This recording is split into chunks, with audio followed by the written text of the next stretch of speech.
যেমন আজকে আধিপত্য কাদের হাতে?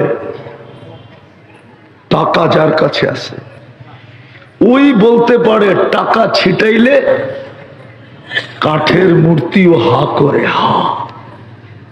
ঠিক না? সত্য তো? আজকে আধিপত্য টাকাওয়ালার কাছে, আজকে আধিপত্য ক্ষমতাওয়ালার কাছে, আজকে আধিপত্য সম্পত্তিওয়ালার কাছে, আজকে আধিপত্য ধন ভান্ডারওয়ালাদের কাছে, আজকে আধিপত্য মেল ফ্যাক্টরিওয়ালাদের কাছে, আজকের আধিপত্য হাট বাজারওয়ালাদের কাছে, আজকের আধিপত্য দোকান পাটওয়ালাদের কাছে, আজকের আধিপত্য অফিস আদালতওয়ালাদের কাছে।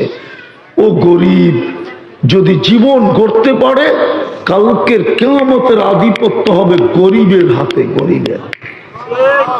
এই জন্য মুহাম্মদুর রাসূলুল্লাহ সাল্লাল্লাহু আলাইহি ওয়াসাল্লাম বলতেছেন, আমাকে গরিবের মাঝে উঠায়েন।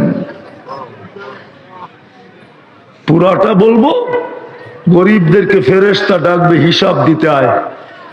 গরিবরা বলবে, কিসের হিসাব রে? আইয়ু হিসাবিল্লাহ, না কিসের হিসাব রে?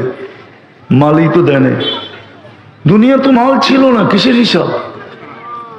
আমাদের তো কোনো ব্যাংক ব্যালেন্স ছিল না, কোনো ব্যালেন্স থাকতো না। মাসের শেষে দিন আনতাম, দিন খাইতাম, 1 তারিখে পাইতাম, 30 তারিখে কোনো মতে ট্রেনা মাইনা যেত। আমাদের কাছে তো কোনো ব্যালেন্স ছিল না, কিসের হিসাব? তর্ক বিতর্ক চলবে, আল্লাহ জানা সত্য জিজ্ঞেস করবে, এরা কারা, কি বলে? আল্লাহ গরিব, হিসাব দিতে বলি, হিসাব বলে দিবে না। আল্লাহ বলে জিজ্ঞেস করো, কেন দিবে না? তো বলে মাল বলে দেন নাই আপনি, অনেক গরম।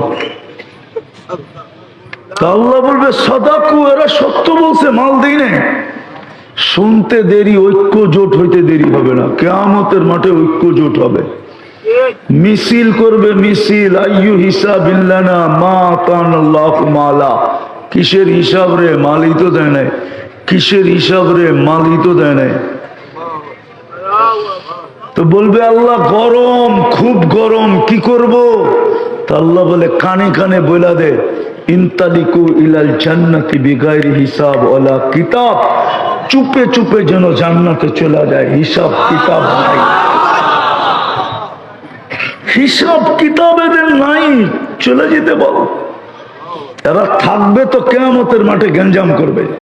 সূর্য উঠবে, সকাল আসবে, প্রভাত আসবে, এটা যতটা নিশ্চিত, সারা দুনিয়া জুড়ে সমস্ত জুলুমের অন্ধকার দূরীভূত হয়ে সাম্য, শান্তি, ইনসাফের আলো নিয়ে হেদায়েতের সেই সূর্য উদিত হবে, কালেমার পতাকা উড়বে, এটা তার চেয়েও বেশি নিশ্চিত।